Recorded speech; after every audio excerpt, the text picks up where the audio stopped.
విదారకమైన యథార్థాన్ని పరిచయం చేయబోతున్నాను. నిర్మల్ జిల్లా పెంబి మండలం లోతురా తాండకు చెందిన ఇద్దరు అమ్మాయిలు విద్యా కుసుమాలు యాక్సిడెంట్లో చనిపోయిన పరిస్థితి.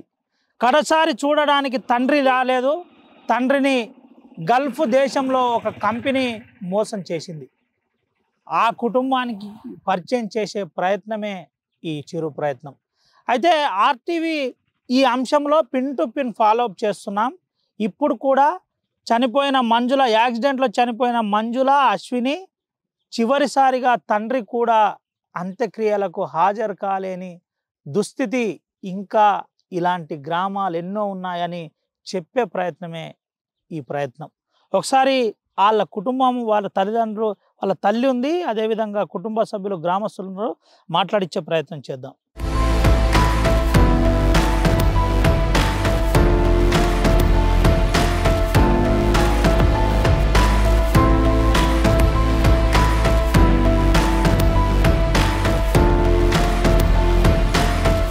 నిర్మల్ జిల్లాలో ఇద్దరు అమ్మాయిల మృతి యథార్థం అందరినీ కలిచివేసింది, అందరినీ కదిలించింది. బానోత్ అశ్విని, బానోత్ మంజుల ఆర్మూర్ వద్ద ఇటీవల యాక్సిడెంట్లో 2వ తేదీ రోజు మధ్యాహ్నం యాక్సిడెంట్లో చనిపోయిన విషయం తెలిసిందే. అయితే అదే గ్రామంలో ఉన్నాం. నిర్మల్ జిల్లా పెంబి మండలం లోతారియా తాండా వద్ద ఉన్నాం. ఒకసారి వారి కుటుంబ పరిస్థితులు చూపెట్టే ప్రయత్నం కూడా చేస్తున్నాం. కడుపేదరికం, రోజు పని చేస్తే తప్ప వారు జీవించలేని పరిస్థితి. అయితే ఇద్దరు అమ్మాయిలు, అంటే మొత్తం 4 సంతానం రెడ్డి దంపతులకు. ఆ 4 సంతానం నుండి నిన్న ఎంసెట్ ఎగ్జామ్ హైదరాబాద్లో 2వ తేదీ రోజు రాసి వస్తున్న తరుణంలో యాక్సిడెంట్ అనే ఒక భూతం ఇద్దరిని కాలరాని లోకాలకు తీసుకువెళ్ళిన ఘటన ఈ గ్రామంలో అందరినీ కలిచివేస్తుంది. గ్రామంలోనే కాదు, ఉమ్మడి ఆదిలాబాద్ జిల్లాలో ఈ ఘటన అందరినీ కన్నీళ్లు పెట్టించింది. అయితే ఎన్నో ఆశలతో చదువుకొని పెద్ద ఉద్యోగాలు చేపిద్దామని అనుకున్నారు. అటు తండ్రి కూడా 2018, 19లో మలేషియాకు వెళ్ళిన పరిస్థితి. మలేషియాలో వెళ్ళి అక్కడ పని చేసుకొని మంచి జీవితాన్ని ఇవ్వాలి, పిల్లలకు మంచి చదువు చెప్పాలని చూసిన తండ్రి అక్కడ కంపెనీ, ఓ ప్రైవేట్ కంపెనీ కూడా తండ్రిని మోసం చేసింది. సకాలంలో జీతం ఇవ్వక ఇబ్బంది పెట్టిన పరిస్థితి. అనంతరం తను డైలీ లేబర్గా అక్కడ మారిపోయిన పరిస్థితి. అక్కడున్న కంపెనీ నుండి వెంటనే బయటికి వెళ్ళిపోయి వేరే పని చేసుకునే ప్రయత్నంలోనే ఆ కంపెనీ పాస్పోర్ట్ సీజ్ చేసిన పరిస్థితి. ఆ కంపెనీ కూడా ఒక రకంగా మోసం చేసింది. ఇది ఉమ్మడి ఆదిలాబాద్ జిల్లాలో ప్రధానంగా నిర్మల్, అదేవిధంగా ఆదిలాబాద్, అటు జగిత్యాల లాంటి కరీంనగర్ జిల్లాల్లో ఇది ఎక్కువగా జరుగుతుంది. ఏజెంట్లు మాట వినడం, కంపెనీలు మోసం చేయడం, ఇలా రొటీన్గా కొనసాగుతున్న పరిస్థితి. అయితే దీంట్లో ఈరోజు మనం చూపెట్టే ప్రయత్నమే బానోత్ రెడ్డి ఇంటి దగ్గర ఇద్దరు పిల్లలు చనిపోయినా కనీసం తండ్రి కడచారి చూసుకోలేని పరిస్థితి ఏర్పడింది. ఒకసారి వారి కుటుంబ సభ్యులు మనతో ఉన్నారు. వాళ్ళ తల్లి రెడ్డి భార్య, చనిపోయిన అశ్విని మంజుల తల్లితో ఒకసారి మాట్లాడిద్దాం. ఈ సమయంలో మాట్లాడించొద్దు, కానీ ఈ విధమైన యథార్థాల మీద ఒకసారి ప్రజలకు ప్రజాహితం చూపెట్టే ప్రయత్నం చేద్దాం. अरे यारे चुगियन की 1 घंटा बरफ सोना अड़े यारे चुगियन की मार बेटी एक पिली बोली मार, एक पिली बोली कोनी रे माते मार मोट पिली बोली अड़े अश्विनी मंजुला कोनी बोली रे बा माते मार मंजुला बेटी कोनी बोली बा मार तो पिली चलेगी उधेरो नमज लेవు కరగేతోని ఈ యథార్థం అందరినీ కంటి తడి పెట్టిస్తున్న పరిస్థితి. అయితే ఒకే బిడ్డ నాతో మాట్లాడింది, ఎగ్జామ్ అనంతరం వస్తున్నాం తల్లి అని చెప్పింది అని చెబుతున్న పరిస్థితి. అయితే 2వ తారీఖు రోజు ఎగ్జామ్ మల్లారెడ్డి కాలేజీలో పూర్తి చేసుకుంది. హైదరాబాద్లో మల్లారెడ్డి కాలేజీలో ఎగ్జామ్ పూర్తి చేసుకున్న అనంతరం అక్కడి నుంచి కారులో బయలుదేరి వస్తున్న తరుణంలో యాక్సిడెంట్ వారిని తీసుకువెళ్ళిన పరిస్థితి. అంటే ఒక రకంగా ఈ గ్రామం అంతా కూడా విషాద ఛాయలు కమ్ముకున్నాయని కూడా చెప్పుకోవచ్చు. ఇదే గ్రామానికి చెందిన ఇంకా కొంతమంది ఉన్నారు. అక్కతోటి ఏందమ్మా ఎట్లుండేది అశ్విని కానీ ఆ మంజుల కానీ ఊర్లో ఎట్లుండేది? మంచిగా ఉండేది, బాగుండేది. ఉమ్, మా బిడ్డలే, మా మరిది కూతురు, నా బిడ్డలే ఉమ్, చదువుకునే తండ్రి వాళ్ళు ఎగ్జామ్ కోసం పోయి. అవి అట్లా అయిపోయింది. మా బిడ్డ అట్లా అవుతుందని మేము అనుకోలేము. ఏదో ఇంత చదువుకొని ఏదో ఉద్యోగం రాకున్నా కానీ తెలివితోటి ఉమ్, వాళ్ళు ఇంత బతుకుతానని అనుకున్నాం. కానీ అలా బాబు ఇన్నేళ్ళు అయిపోయి ఉమ్, వరకు ఇంకా రాలే, ఒక రూపాయి పంపించాలి. ఆయనకు పరిస్థితి ఎట్లుందో మాకు తెలియదు. ఉమ్.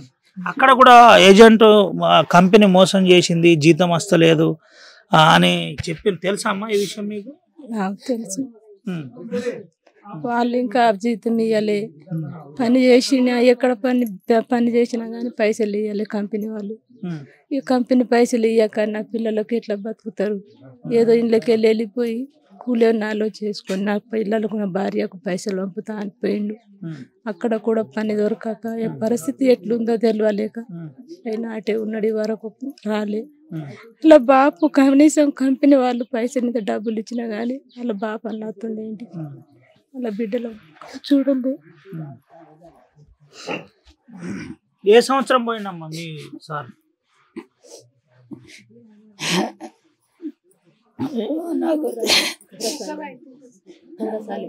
2018, 19 ఎప్పుడమ్మా ఈ మధ్యలో మరి ఎట్లా తండ్రికి తెలిసిందా, రెడ్డి తెలిసిందా ఇట్లా పిల్లలు చనిపోయారు యాక్సిడెంట్ లో? ఇక తెలిసిండు, తెలియక మాకు ఫోన్లలో మాట్లాడుతున్నాడా? మాట్లాడుతుండే, మాట్లాడిండు.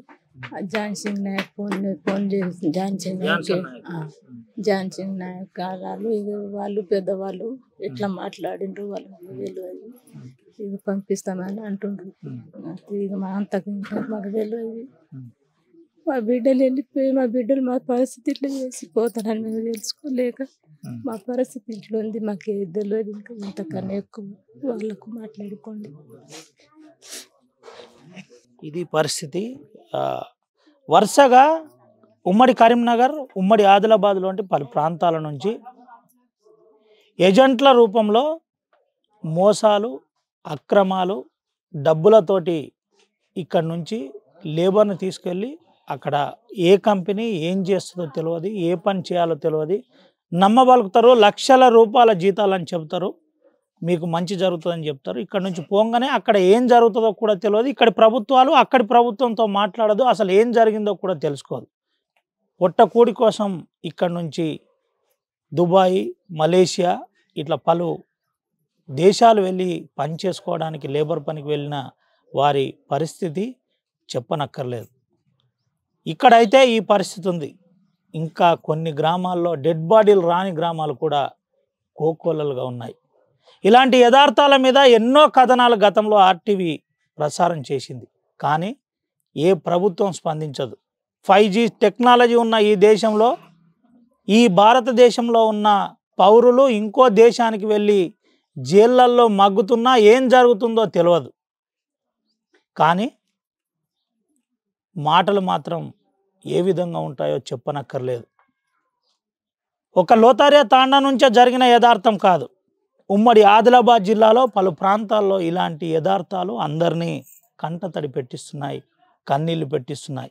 ఇంకా దుబాయ్ లాంటి వెళ్ళిన నిజామాబాద్ ప్రాంతం కావచ్చు, ఆదిలాబాద్ ప్రాంతం కావచ్చు, కరీంనగర్, జగిత్యాల లాంటి ప్రాంతాలు కావచ్చు, ఇంకా దుబాయ్ల నుండి అటు మలేషియా నుండి ఇంకా కొన్ని దేశాల నుండి రావాల్సిన డెడ్ బాడీలు ఇంకా రాలేదు, ఇంట్లోనే కూర్చుండి ఏడుస్తున్న పరిస్థితులు కనబడుతున్నాయి. దీనిపై ప్రభుత్వాలు, అసెంబ్లీలో కొంతమంది ఎమ్మెల్యేలు మాట్లాడినా దీనిపై స్పందన ఉండదు. కేటీఆర్ చొరవ, ఇక్కడున్న స్థానిక నాయకుడు జాన్సన్ చొరవతో తండ్రిని మళ్ళీ తెలంగాణ రాష్ట్రానికి ఈ లోతారియా తాండకు తీసుకొచ్చే ప్రయత్నం జరుగుతుందని వాళ్ళు చెబుతున్న పరిస్థితి. దీంట్లో వాస్తవికాలు వాళ్ళే చెబుతున్నారు, మనం ఏదో కొత్తగా సృష్టించి చెప్పే పరిస్థితి లేదు. తల్లి తల్లడిల్లుతో కొన్ని విషయాలు చెబుతుంది. కడుపు కట్టుకున్నాను, బిడ్డలను ప్రయోజకులను చేద్దామనుకున్నా, మంచి చదువు చదివేయాలనుకున్నా, నా బిడ్డ నాతో మాట్లాడింది చివరిసారి, అది పెద్ద పాపనే మాట్లాడింది. చిన్న పాప ఎంసెట్ ఎగ్జామ్ రాసిన చిన్న పాప మంజుల నాతోటి మాట్లాడలేదు, అశ్విని మాట్లాడింది. వస్తామమ్మా అని చెప్పింది, కానీ కానరాని లోకానికి వెళ్ళింది అని తల్లడిల్లుతున్న తల్లి ప్రాణాన్ని చూసి ఇప్పటికైనా ఈ దేశ పాలకులకు, రాష్ట్రంలో ఉన్న పాలకులకు కదలిక రావాలని చూపెట్టే ప్రయత్నం. ఒకసారి వాళ్ళ చెల్లెతో కూడా మాట్లాడించే ప్రయత్నం చేద్దాం. ఏం చెప్తారు? ఎప్పుడు మాట్లాడిందిరా నీతోటి చివరిగా? అశ్విని ఎప్పుడు మాట్లాడింది నీతోటి? రాత్రి పోయేటప్పుడు మాట్లాడింది. ఏం చెప్పిందిరా అమ్మ? పోతున్నా చెల్లె బాయ్ అని చెప్పింది. అంతే చెప్పింది. పోతున్నా అని చెప్పి మళ్ళీ రాలే. ఏం చదువుకునేది? ఎక్కడ పెద్ద పాప అశ్విని ఏం చదివేది? మీ అక్క డిగ్రీ చదివింది. ఎక్కడరా? ఇచ్చోడ. చిన్న పాప అక్కడే ఇచ్చోడ చదివింది. ఇంటర్ సెకండ్ ఇయర్ అయిపోయింది హాస్టల్లో. మరి ఈ విషయం నాన్నకు తెలిసిందా? తెలిసింది. ఏం జరిగింది? నాన్న ఎప్పుడు మాట్లాడేదా మీతోటి? ఎట్లా పాస్పోర్ట్ ఆడ ఆ కంపెనీ ఉంచుకున్నది ఇదంతా తెలుసా? ఏం జరిగింది అది అసలు అక్కడ? పర్లేదు చెప్పు. ఈ సమయంలో మాట్లాడించద్దు, కానీ మాట్లాడించే ప్రయత్నం ఆర్టీవీ చేస్తుంది. ఎందుకంటే సమాజంలో ఇలాంటి యథార్థాలు తెలవాలి. ఇంకా బయటి దేశాలకు వలస వెళ్ళి పొట్టకూటి కోసం పనిచేస్తున్న కార్మికుల పరిస్థితి చాలా దయనీయంగా ఉందని చూపెట్టే ప్రయత్నమే ఈ కథనం అని చెప్పే ప్రయత్నం. అయితే కొంతమంది కూడా వారితో మాట్లాడించే ప్రయత్నం చేద్దాం. అమ్మ, ఏం పేరు నీ పేరు? భానుతుల. అమ్మ, తెలుసా అశ్విని? తెలుసా? బిడ్డే. ఎప్పుడు ఇట్లా విషయం ఎప్పుడు తెలిసిందమ్మా ఇట్లా యాక్సిడెంట్ జరిగిందని? పొద్దు 3 గంటలకు తెలిసి 3 గంటలు తెలిసింది. అప్పుడు పోయినా యాక్సిడెంట్ అయింది అని తెలిసి కారు వచ్చింది అట, గుద్దిది అట. పోలీసు వాళ్ళు ఏం చెప్తున్నారు మరి ఆడ మీరు పోయినప్పుడు? ఏం చెప్పలేరు. ఎట్లుండేదమ్మా మీతో? ఎట్లుండేది అశ్విని గాని మంజుల గాని? ఎట్లుండేది? తండ్రి ఉండకపోతుండే, తల్లి అన్ని చూసుకోవాలి. ఇంట్లో మగ మనిషి లేకపోతే ఎన్నో ఇబ్బందులు ఉంటాయి. ఎట్లుండే? ఏంది పరిస్థితి? ఏం చేయాల మాకు గుర్తెళ్ళే. అవి రాత్రి పోయిన రాట ఒక్కటికి పొద్దుగాల కలిసింది. ఇది పరిస్థితి. ఒక రకంగా అందరూ తల్లడిల్లుతున్న పరిస్థితి. ఏం పేరమ్మా? భానుతి అమ్మ. కొడుకు మన్మరాళ్ళ? ఇద్దరు మనవరాలు. హస్బెండ్ మంజుల, ఇద్దరు మనవరాలు. అయితే నాతో మాట కూడా చెప్పించాడు, చేయలేదు. నేను బయటనే పన్నా. నేను పోతున్నా పెద్దమ్మ చిన్న ముసలామా అని जेर करता बोली कोनी चली कोनी माती अब जो कौन सा बृहस्पति सांझ 3 बजे तो इधर या सोकावा నువ్వు పోయినావా అమ్మ అక్కడికి? ఇక్కడ మనవరాల దగ్గర నా మొక్కలతోటి చేత కాదు ఏం కాదు. నేను పోలేదు. ఎప్పుడు పోయిండు? 6 సంవత్సరాలు 6 సంవత్సరాలు కొడుకు పోయి. ఇప్పుడు సందీర్ రాలేదు. ఇద్దరు ముగ్గురు బిడ్డ పెళ్లికి వచ్చింది కొడుక. రా నువ్వు రా. ఎందుకు? మనం ఇట్లా కారం ఉన్నదో ఏమున్నదో మన జాగలా మనం ఏం బతకాలి కానీ నువ్వేం సంపాదించుకుంటున్నావు? ఐసి బిడ్డలు అయింది కొడుక. రాని ఒకసారి నెల అయింది అప్పుడు చేసిన మాట. మలేషియా నుంచి నీతో ఫోన్ చేసిండు అనుకోరాకే ఇగో ఇట్లా. మరి ఇప్పుడు చనిపోయిన తర్వాత మళ్ళీ మాట్లాడినావా? మాట్లాడలేదు. సరిపోయిన తర్వాత మాట్లాడలేదు. నీ కొడుకు వస్తున్నాడు తెలుసా ఈ విషయం? ఏమో అత్త అని అన్నాడు. అందరు చెప్పినప్పుడు నేను ఇంట్లో అత్త రా కొడుక, నువ్వు ఇంట్లో అట్లా పరిస్థితి ఉన్నది, మన పరిస్థితి మంచిగా లేదు, నువ్వు రా అని. ఎందుకమ్మా? పని కోసమే పోయిండా మలేషియా? పని కోసమే పోయిండొచ్చు సార్. ఇక్కడ ఏం లేదా? పని చేయడానికి పోయిండొచ్చు కానీ మనం అయితే చూడలేదు కదా సార్. ఇది పరిస్థితి. పని కోసమే పోయిండు.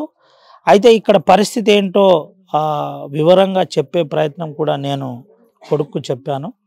కానీ నా కొడుకు రాలేదు, పిల్లలు ఎదిగారు, చాలా కష్టం అవుతుంది, నువ్వు రావాలని చెప్పినని తల్లి చెబుతున్న పరిస్థితి. అయితే ఇంకొంతమంది ఉన్నారు. అమ్మ ఏమవుతారు నీకు వీళ్ళు?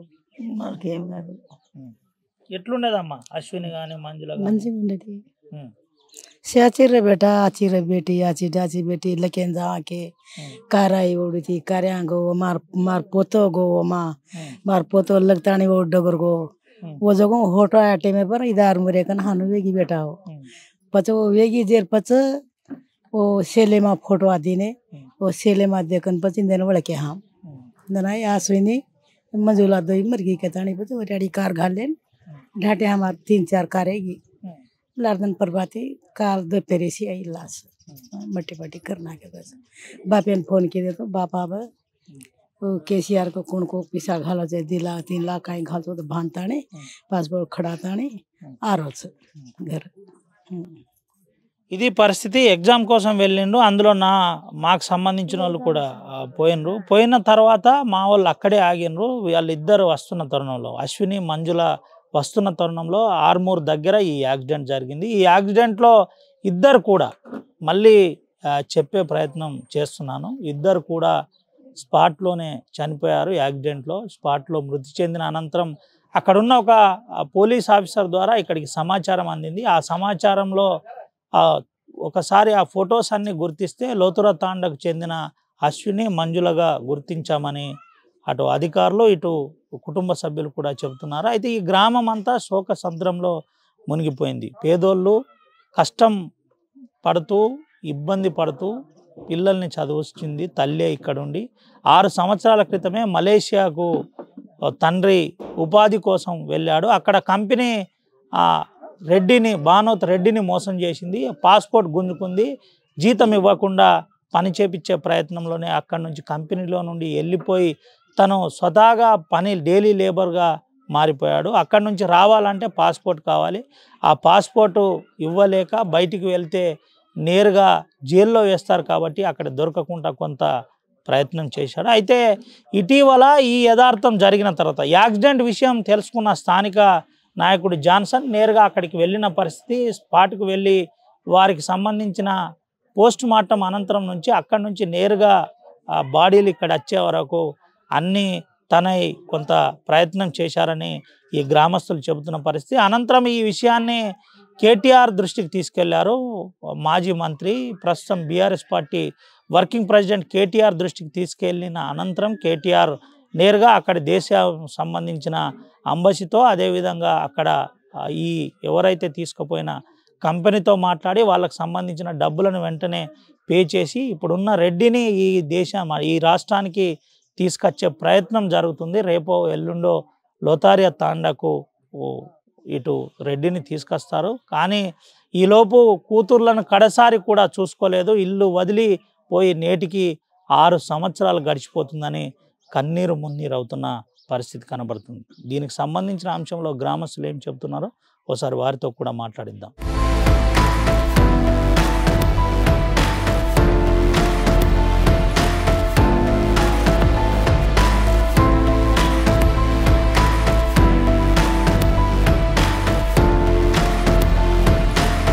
బానోత్ అశ్విని మంజుల ఇద్దరి మృతి వార్త తెలిసి ఈ గ్రామస్తులు తల్లడిల్లిపోయామని చెబుతున్నారు. ఈ గ్రామానికి సంబంధించిన బానోత్ రెడ్డి 6 సంవత్సరాల క్రితం ఇక్కడ నుంచి మలేషియా పొట్టకూటి కోసం వెళ్ళారని చెబుతున్నారు. అక్కడ కంపెనీ ఒక రకంగా దగా చేసింది. అనంతరం బయటి డైలీ లేబర్గా మారిపోయాడని గ్రామస్తులు చెబుతున్న పరిస్థితి. అసలు ఇక్కడ నుంచి నేరుగా ఆ రోజు విషయం తెలిసిన తర్వాత అక్కడికి వెళ్ళిన కొంతమంది యువకులు గ్రామస్తులు ఉన్నారు, వారితో మాట్లాడింది. అన్న ఏం జరిగింది ఆ రోజు? ఏంటి అసలు? ఇక్కడ నుంచి ఆ రోజు ఏదైతే ఈ ఎగ్జామ్ రాయడానికి బయలుదేరిన తర్వాత తరుణంలో మళ్ళీ రిటర్న్లో రాగా ఈ యాక్సిడెంట్ జరగడం దురదృష్టం. ఇంకోటి ఏంటంటే గ్రామస్తులకు అశ్విని మంజుల వీళ్ళు ఒక గ్రామంలో చదువుకున్న పిల్లలు ప్రయోజకులు అవుతారని చెప్పేసి తల్లిదండ్రులు తండ్రి గల్ఫ్ దేశానికి వెళ్ళి వాళ్ళను ప్రయోజకులను చేద్దామని చెప్పేసి అనుకొని వారు గల్ఫ్ దేశానికి వెళ్ళడు. ఇక్కడ కూలి పని చేస్తూ తల్లి పోషిస్తున్న తరుణంలో ఇద్దరు అమ్మాయిలను కోల్పోవడం వారికి కాదు, వారి కుటుంబ సభ్యులకే కాదు, ఈ ప్రతి చుట్టుపక్కల ఉన్న గ్రామాల్లో కూడా వాళ్ళని అందరినీ బాధ పెడుతూ వాళ్ళందరి కన్నురు మున్నూరు అవుతూ నిన్న ఇక్కడ ఏ రోజు కూడా కనిపించని ఇప్పటివరకు అంటే ఇప్పటివరకు చనిపోయిన వాళ్ళ కోసం కూడా రాలేరు కావచ్చు. ఆ అమ్మాయిలను చూడడానికి తండోపతండాలుగా ప్రతి విలేజ్లో ఇక్కడ నుంచి ఆదిలాబాద్ నుంచి వాళ్ళ మేడలు కావచ్చు, ఇక్కడ చుట్టుపక్కల గ్రామస్తులు కావచ్చు, ప్రతి వాళ్ళు నిన్న ఇక్కడ తండలో స్థలం వాళ్ళ కూర్చోవడానికి స్థలం సరిపోలేక అంతమంది రావడం నిన్న అందరికీ కొంచెం ప్రతి వాళ్ళు బాధతోటి వచ్చారు. కాకపోతే ఆ యాక్సిడెంట్ జరగడం ఏంటంటే ఇప్పుడు ప్రభుత్వం కొంచెం ఈ కుటుంబానికి ఆదుకోవాలని చెప్పేసి మేము కోరుకుంటున్నాం. కొంచెం వాళ్ళ దృష్టికి తీసుకెళ్దామని చెప్పేసి మా ఎమ్మెల్యే గారు కావచ్చు, ఇప్పుడు మా ఎమ్మెల్యే గారు వచ్చిన వాళ్ళ దృష్టికి తీసుకెళ్తాం. ఇంకోటి ఏంటంటే జాన్సన్ నాయక్ మొన్న రావడం, వారి కొంచెం వాళ్ళ ఆర్థిక ఇబ్బంది తెలుసుకోవడం, వాళ్ళ తండ్రి గల్ఫ్ దేశాల్లో ఇట్లా అంటే తట్టుకున్నాడని తెలుసుకోవడం, తర్వాత వారు స్పందించి కేటీఆర్ చొరవతో నిన్న రెస్పాండ్ అవ్వడం మంచిదైంది. వారి తండ్రి గారికి కూడా ఇక విదేశాల నుంచి మన దేశానికి రప్పించడం వాళ్ళు నిన్న కృషి చేశారు. ఈరోజు వస్తున్నామని చెప్పేసి తన కూడా ఇవాళ మా గ్రామస్తులతో మాట్లాడడం జరిగింది. వారికి కూడా మా ధన్యవాదాలు గ్రామస్తుల తరఫున వాళ్ళతో రప్పించినందుకు. ముందు ఇట్లాంటి ఘటన ఎక్కడ జరగద్దు అని చెప్పేసి గల్ఫ్ దేశాలకు వెళ్ళే బాధితులకు కొంచెం ప్రభుత్వం అండగా ఉండి వారికి కూడా సహాయ సహకారాలు అందించి విదేశాలకు వెళ్తున్న ప్రతి గల్ఫ్ బాధ్యులను వారు ఏం చేస్తున్నారు, ఎక్కడ ఉంటున్నారు, ఏ కంపెనీలో ఉంటున్నారు అని చెప్పేసి ప్రభుత్వం తెలుసుకుంటూ ఉంటే బాగుంటుందని చెప్పేసి మన ఇక్కడ ఈ విలేజ్లో జరిగిన నష్టమే కాదు, మన రాష్ట్రంలో కావచ్చు, దేశంలో కావచ్చు, ప్రభుత్వాలు తెలుసుకుంటేనే బాగుంటుందని చెప్పేసి మా మనవి. రైట్. ఇంతకుముందే చెప్పిన పరిస్థితి గల్ఫ్ దేశాల అన్నిటి గోస అంతా ఇంత కాదు. దాని గురించి మళ్ళీ మాట్లాడదాం మనం దీనికి సంబంధించిన అంశంలో. సార్ ఫస్ట్ అయితే ఆర్టీవీ వాళ్ళకైతే ఎలక్ట్రానిక్ మీడియా వాళ్ళకైతే ప్రత్యేకమైన ధన్యవాదాలు సార్. మాది ఉన్నటువంటి మారుమల గ్రామం పెంబి మండలం లోతురతాన గ్రామంలో ఎక్కడో మీరు మంచిర్యాల నుంచి ఉమ్మడి జిల్లా వాసులు ఇక్కడ తెలుసుకొని మీరు ఇక్కడ రావడం ప్రత్యేకమైన ధన్యవాదాలు సార్. వీళ్ళు అశ్విని మంజుల రాత్రి ఎప్పుడంటే దాదాపు గురువారం రోజు రాత్రి 1 గంట గట్ట ప్రయాణం చేయడం జరిగింది సార్ హైదరాబాద్ ఎంసెట్ ఎగ్జామ్ అని చెప్పేసి. మంజులకు ఎగ్జామ్ ఉంటే అక్క ఏమో అశ్విని తోడుగా ఉండేసి ఎగ్జామ్ రాపించుకుని వద్దామనే ఉద్దేశంతో వెళ్ళడం జరిగింది. అయితే తిరుగు ప్రయాణం ఎగ్జామ్ అయిన వెంటనే 12 గంటలకు అక్కడ నుంచి తిరుగు ప్రయాణం చేయడం జరిగింది సార్. జక్రాన్పల్లి పిఎస్ ఆల్గూర్ గ్రామ సమీపంలో నియరెస్ట్ ఎక్కడ అంటే ఆర్మూర్కు ఇంకా 4 కిలోమీటర్ల దూరం ఉందని అంటే ఆ క్రమంలో మధ్యాహ్నం 3 గంటల ప్రాంతంలో యాక్సిడెంట్ అవ్వడం జరిగింది. చిన్న కలవాటు ఉంది సార్ అక్కడ. నేను కూడా ఆ లొకేషన్కి వెళ్ళడం జరిగింది, చూడడం కూడా జరిగింది. నేను వెళ్ళేంత వరకు వాళ్ళను మార్చడానికి తరలడం జరిగింది సార్. కాకపోతే ఇలాంటి విద్యా కుసుమాలు ఇట్లా రాలిపోవడం నుంచి చాలా బాధాకరమైన విషయం మా ఫ్యామిలీకి. నేను 2 పాపలకు పెదనాన్న సార్. నేను ఇలాంటి తరుణంలో గవర్నమెంట్ కూడా వాళ్ళను సహాయ సహకారాలు అందించి ఆర్థిక పరంగా కావచ్చు, వాళ్ళకు ఉన్నటువంటి చూసిన కదా సార్ పరిస్థితులు ఎలాంటి ఉందని చెప్పేసి, వాళ్ళకు స్థిర నివాసం కూడా లేనటువంటి వాళ్ళ స్థితిలో ఉన్నటువంటి ఫ్యామిలీ ఇది. వాళ్ళ నాన్న గత 6 సంవత్సరాల నుంచి మలేసియాలో ఉండడం జరిగింది. వాళ్ళు చాలని జీతంతో ఉండడం వలన అతను ఈ సరిపోలేని జీతంతో ఇక్కడ పనికి రానని చెప్పేసి బయట వెళ్ళేసి ఆ ఉన్నటువంటి పాస్పోర్ట్ ఏదైతే ఉందో ఆ కంపెనీని వదిలేసి బయట పని చేయడం జరిగింది అతను. ఇప్పుడు జరిగినటువంటి సందర్భం అతను తెలియపరచడంతో రావాలని ఉద్దేశంతో అనుకున్నాడు, కానీ రాలేని పరిస్థితులు అతని దగ్గర ఉన్నటువంటి పాస్పోర్ట్ లేదు, వీసా లేదు, 2 lakhs పంపిస్తేనే ఇక్కడ నుంచి రావడం జరుగుతుంది అతను చెప్పడం జరిగింది సార్. 2 lakhs అంటే మనకు అది కష్టకాలంలో చూసినటువంటి పరిస్థితులను అయితే మనం వాళ్ళను అతనికి మేము ఇక్కడ నుంచి పంపించేది ఏర్పాటు చేయలేకపోయినాం సార్. అలాంటి సందర్భంలో మాకు ఓడిపోయినటువంటి ఏదైతే బీఆర్ఎస్ నాయకుడు ఎవరైతే జాన్సన్ నాయక్ ఉన్నాడో అతను రాత్రిపూట మాకు వచ్చి ధైర్యం నింపేస్తారు. ఏదైతే ఉందో మీకు ఏదైతే కావాలనుకుంటున్నారో నేను అన్నింటికీ ముందుండి పాత్ర పోషిస్తాను చెప్పడం జరగడమే కాకుండా అంబులెన్స్ కూడా ప్రొవైడ్ చేయడం జరిగింది సార్. నిన్న ఇక్కడ ఏదైతే అంత్యక్రియలు జరిగిందో వీటికి కూడా అతను ఆర్థిక పరంగా 17 రూపాయలు కూడా ఇవ్వడం జరిగింది. అంతేకాకుండా ఏదైతే ప్రొద్దున సార్ 9 గంటలకు మా ఏఈఓ రాజ్ కుమార్ సారు అతను ఉన్నటువంటి అయితే ట్వీట్ పెట్టడం జరిగింది సార్. అతనికి ఏదైతే రెడ్డి మలేసియాలో ఇరుక్కుపోవడం అక్కడ నుంచి రప్పించడం ఎలా అనిపిస్తుంది అంటే కేటీఆర్ సార్కి ట్వీట్ పెట్టడంతో కేటీఆర్ సార్ వితిన్ 15-20 minutes కూడా వెంటనే రెస్పాండ్ అయ్యి ఏదైతే ఉందో ఆ ఖర్చులు అన్నీ నేనే భరిస్తాను చెప్పేసి ఇండియన్ ఎంబీఎస్ వాళ్ళతో మాట్లాడడం జరిగింది. వాళ్ళ టీం అయితే ఏదైతే ఉందో బీఆర్ఎస్ వాళ్ళ టీం అయితే ఏదైతే ఉందో మన కేటీఆర్ సార్ టీము వాళ్ళు వెంటనే మాకు కూడా రెస్పాండ్ అవ్వడం జరిగింది. మేము కూడా అన్ని వాళ్ళతో వీళ్ళతో అంతా మాట్లాడడం జరిగింది సార్. రాత్రి ఏదైతే ఉందో నిన్ననే 1,20,000 రూపాయలు కూడా పేమెంట్ చేసేసిన ఆల్రెడీ. పాస్పోర్ట్ లేని తరుణంలో కూడా నిన్న పాస్పోర్ట్ కూడా మా బ్రదర్కి ఆల్రెడీ అందింది. ఆల్రెడీ ఈరోజు సండే కావడం వలన టికెట్ అయితే అందలేదు. టికెట్ అందితే రేపు ఈవినింగ్ కల్లా రావడం జరుగుతుంది సార్. ఇక్కడ మళ్ళీ ఇంకోటి ఏంటంటే హైదరాబాద్ నుంచి ఇంటి వరకు రావడానికి కూడా వాళ్ళు ట్యాక్సీ కూడా వాళ్ళు ప్రొవైడ్ చేస్తున్నారు సార్ బీఆర్ఎస్ ప్రభుత్వం వాళ్ళు. అంటే లేకున్నా కానీ ప్రజెంట్ ఇప్పుడు వాళ్ళు కూడా ఆ రకంగా సహాయపడడం అయితే మాకు చాలా గర్వకారణంగా ఉంది సార్. ఏదైతే ఇప్పుడు కాంగ్రెస్ ప్రభుత్వం ఉందో వాళ్ళు కూడా కొద్దింత ముందుకు వచ్చి మా స్థానిక ఎమ్మెల్యే వాళ్ళు కూడా ఉన్నారు సార్. ఇలాంటి ఇప్పుడు మిల్క్ ఎలక్ట్రానిక్ మీడియా కావచ్చు, ఇలాంటి మన పత్రికలు కాదు సార్, ఇలాంటి ఇంత పెద్ద సెన్సిటివ్ న్యూస్ జరిగినప్పుడు మా ఎమ్మెల్యే కూడా కనీసం వాళ్ళు రాకుండా వాళ్ళ కార్యకర్తలు కూడా వాళ్ళు ఎవరితోనన్నా మాకు వచ్చి అక్కడ హాస్పిటల్ మేము రాత్రి అక్కడ పడుకున్నాం సార్. వాళ్ళు చొరగిట్లు తీసుకుని ఉన్నట్లయితే ఆ మార్చి అంటే ఏదైతే పోస్ట్ మార్టం ఉందో నిన్న అంటే మొన్న అయిపోయి ఉంటే నిన్న అంత్యక్రియలంతా సులభంగా అయిపోయి ఉంటుండే సార్. కాకపోతే మా ఎమ్మెల్యే రాకపోవడం చాలా మాకు బాధాకరమైన విషయం. పార్టీ పరంగా కాదు సార్, ఇక్కడ మానవతా దృక్పథం ఆలోచించాలి. అలాంటి తరం వాళ్ళు రాకపోవడం అనేది మాకు మా ఫ్యామిలీ పరంగా చాలా ఇది ఒక బాధాకరమైన విషయం అని మేము భావిస్తున్నాం సార్. ఇది పరిస్థితి. స్థానిక ఎమ్మెల్యే దీని మీద స్పందించాలి. ఈ కుటుంబానికి సంబంధించిన అంశంలో ముందుగా వీళ్ళకి వెంటనే ఇక్కడున్న గతంలో ఆదివాసీ ఉద్యమకారుడు వెడమ బొజ్జు, ఇప్పటి ఎమ్మెల్యే ఖానాపూర్, దీనికి వెంటనే ఫస్ట్ డబుల్ బెడ్రూమ్ ఇల్లుని వీళ్ళకు అలాట్ చేయాలి. వీళ్ళ పరిస్థితి చాలా దయనీయంగా ఒకసారి మళ్ళీ చూపెట్టే ప్రయత్నం. పందిరి గుంజలతో వచ్చిన ఇల్లు, వీళ్ళే ఎలిజిబుల్. యాక్చువల్లీ ఆ ఇంద్రమ్మ ఇండ్లకు ఇలాంటి వాళ్ళే ఎలిజిబుల్. వీళ్ళకి వెంటనే డబుల్ బెడ్రూమ్ ఇల్లుతో పాటు ప్రభుత్వ సాయం కూడా చేయాలి. ఎందుకంటే నీట్ ఎగ్జామ్కి వెళ్ళారు, ప్రభుత్వ సెక్టార్లోనే వాళ్ళు చదివారు. రెసిడెన్షియల్లో ఇక్కడున్న హాస్టల్లో చదివి ఇక్కడ నుంచి హైదరాబాద్ వరకు వెళ్ళి వస్తున్న తరుణంలోనే యాక్సిడెంట్ జరిగింది. దీనిపై ప్రభుత్వం, కాంగ్రెస్ ప్రభుత్వం కూడా స్పందించాలి. స్పందించి వాస్తవికంగా వారికి సాయం చేయాలి. పార్టీలు కాదు, పార్టీలతో మాకు సంబంధం లేదని ఈ గ్రామస్తులు కూడా చెబుతున్నారు. ఎలక్షన్కి ఇంకా చాలా టైం ఉంది. దీనిపై అందరూ కూడా తరతమ భేదం మర్చి ఈ పేదోళ్లకు సాయం చేయాలని నేరుగా గ్రామస్తులు చెబుతున్న పరిస్థితి. ఇంకొంతమంది ఉన్నారు, పెద్దోళ్ళు, మాట్లాడిద్దాం. ఏం పేరు బాబు నీ పేరు? నా పేరు మోతీలాల్. ఏంది ఎప్పుడు జరిగింది? ఈ మొన్న బేస్తారం రాత్రి 1 గంటకు జరిగింది సార్. వెళ్ళిండ్రు ఇద్దరు అక్క చెల్లెళ్ళు. అయితే పోయి వచ్చే వాళ్ళు పోయిండ్రు, ఎగ్జామ్ అయిండ్రు లేదో తెలియదు. మళ్ళీ రిటర్న్ వచ్చే వరకు యాక్సిడెంట్ 3:30కు యాక్సిడెంట్ అయిపోయింది. మళ్ళీ ఆడికి వెళ్ళి దవాఖాన తీసుకొచ్చారు. సిఐ ఎస్ఐ పోయి మేము పోయినాము. ఆడికెళ్ళి రాత్రి అక్కడనే ఉన్నాము. నిన్న 10 గంటలకు పోస్ట్ మార్టం అయింది, ఇంటికి చేరినాం. ఇది పరిస్థితి. నిన్న జరిగిన అనంతరం ఇంటికి వచ్చినామని చెప్తున్న పరిస్థితి.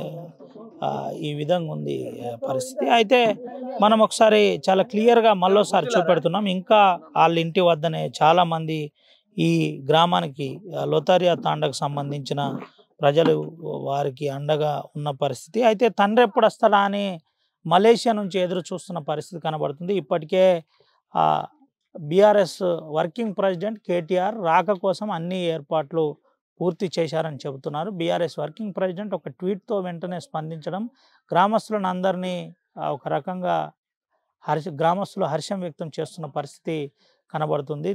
ఈ సంబంధించిన అంశంలో అశ్విని మంజులకు సంబంధించిన అంశంలో ప్రభుత్వం వెంటనే ఆదుకోవాలి. గల్ఫ్ బాధితుల అంశంలో ఇక్కడున్న రాష్ట్ర ప్రభుత్వం క్లోజ్గా మానిటర్ చేయాలి. అసలు తీసుకువెళ్ళే కంపెనీ ఏది, ఏంటి, ఏం సంగతి, ఏ విధంగా ఉంది, అక్కడ ఏం పనిస్తున్నారు, నిజంగానే పనిస్తున్నారా లేదా, ఇక్కడి ఏజెంట్లతో పాటు ఇక్కడున్న స్థానికులు కూడా ప్రధానంగా వాస్తవికాలు చెప్పించే ప్రయత్నం చేయాలి. కంపెనీ పేరు ఎఫ్జీ అంటున్నారు. ఎఫ్జీ కంపెనీ అక్కడికి వెళ్ళిన తర్వాత మోసం చేసింది. మోసం మీన్స్ జీతం ఇవ్వకపోవడం, చాలా ఇగ్నోర్గా చూడడం, ఒక పని చెప్పి ఇంకో పని చేపించడం, ఇలాంటి రకరకాల పరిస్థితులు. గల్ఫ్ బాధితుల కష్టాలు అంతా ఇంత కాదు. ఇంకా మీకు ఇంతకుముందే చెప్పాను, ఇప్పటి వరకు ఇంకా బాడీలు రాని గ్రామాలు ఎన్నో ఉన్నాయి. చనిపోయిన తర్వాత అంత్యక్రియలకు బాడీలు రాకుండా ఇంట్లోనే కూర్చుండి ఏడుస్తూ కన్నీళ్లు కారుస్తున్న గ్రామాలు నిజామాబాద్ పరివాహిక ప్రాంతం, ఆదిలాబాద్ పరివాహిక ప్రాంతం, అటు కరీంనగర్, జగిత్యాల లాంటి ప్రాంతాలు. గల్ఫ్ బాధితుల కష్టాలు ఎన్నో చెప్పైతే సరిపోదు. అలాంటి యథార్థాలు ఇంకా ఉన్నాయి. అయితే దీనిపై ప్రభుత్వం క్లోజ్గా మానిటర్ చేయాలి. స్థానిక ఎంఆర్ఓ నుండి మొదలుకొని జిల్లా కలెక్టర్ వరకు దీనిపై ఇకనైనా దృష్టి పెట్టి ఇలాంటి మోసాలకు దూరంగా ఉండే విధంగా ఇటు కార్మికులను ఎడ్యుకేట్ చేయవలసిన బాధ్యత ఎంతైనా ఉంది. కెమెరా సుమన్తో రవినాయక్, RTV, ఆదిలాబాద్ నుండి.